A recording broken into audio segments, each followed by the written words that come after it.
That's the business benefits. What about the branding? How does a book help with your brand?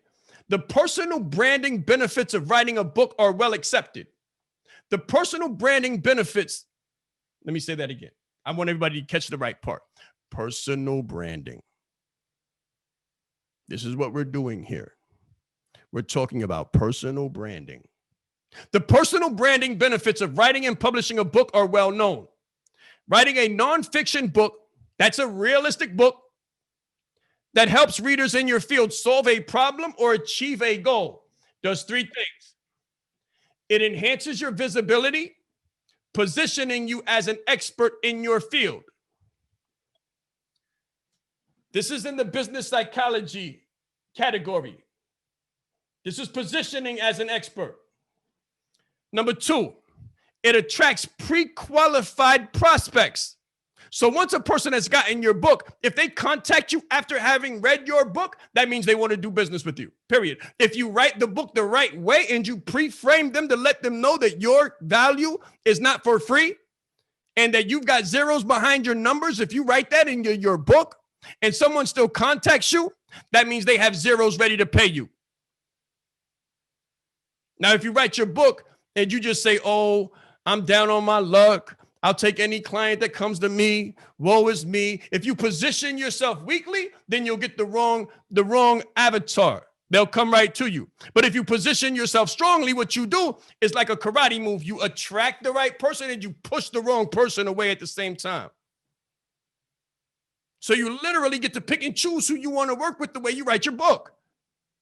So it attracts pre-qualified prospects, permitting you to raise your rates because now you're published, and or be more selective in choosing the clients you want to work with. So I say it all the time, all money is not green. I turn away many more clients than I work with. I don't work with everybody. I have a process of selection. And if you don't make the hurdles, it's just like a job. You think you're interviewing me, but I'm interviewing you to see if I want you to be a client. The money is not that serious. The character, it means everything, right? The third thing that it does is it opens doors for profit and opportunity, right? During the past 12 years, I've interviewed other authors who wrote nonfiction books that established brands that provided the linchpin for their business. Think about it. Eric Thomas, books. Brian Tracy, books. John Maxwell, books. Bob Proctor, books. Anybody you know, books. Shaan Rais, books. I just told you the book was how I jumped in. That was my first door. And now here we go. We're talking about crickets to digits now during a pandemic, but it started with a book. It started with 1. Now we're on 3 and 4. In each case, the books provide the brand that you need. The books provided the brand. Look at that. Pay attention to that sentence.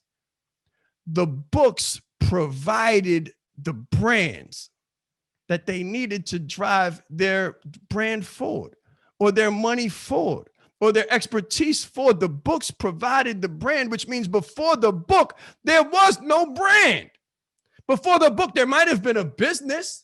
There might have been a team. There might have been people. But before they had the book, look at the book carefully. What do you notice about the book?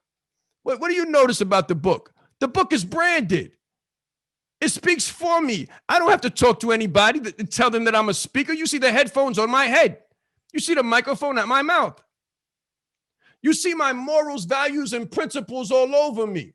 I told you last week about the watch and the ring. They're strategically placed. I value family. I value my time. I'm a professional. I work in leadership. It's obvious. You don't have to read. You don't have to read the book to find out and tell. You could tell. And then you're pushing away your unideal client. So if this doesn't resonate with people, they'll never pick it up. And I say, thank you very much. Don't pick it up because you're not my ideal client. You probably can't pay for me anyway. So think about the way you position yourself, guys. Think about the way you position yourself and think about the way your book will speak for you. It will speak volumes for you. And It'll make this much more easy. That's the second book, right? It'll make this much more easy. Because once you got one, they flow like water. And once you got one that's like 300 pages, then you can write one that's like 150, 170, because that's not your first book. Your first book is a tome. Your first book is something hard. It's a big hurdle. So once you've passed that big hurdle, the little ones are much more acceptable. Check out Grant Cardone. Check out Grant Cardone's book. Some of his books are 25 pages and $25. And #1 bestsellers. Caked up. Caked up. Talk about strategy. Caked up. He got a book called The Millionaire Manifesto or something like that. The Millionaire Booklet. Something. It's literally a pamphlet like yay big. Maybe 17 to 25 pages. It'll break your heart if you get it. No, you'll like it. I'm not saying that. I'm not saying that. You'll like the book. But when you see the size of it, you'll be like, oh, I paid like $1.50 per page. Killing the game. Killing the game. I'm not saying nothing bad about him. What I'm saying is study the people that are making the most money and then duplicate the model. If he could do it, then you can too. But he didn't start that way. He started with books that were 300 pages, 250 pages. So now he done built his credibility up. He gets to do that. And what I'm saying to you is you can too. But start right. Come right from the gate.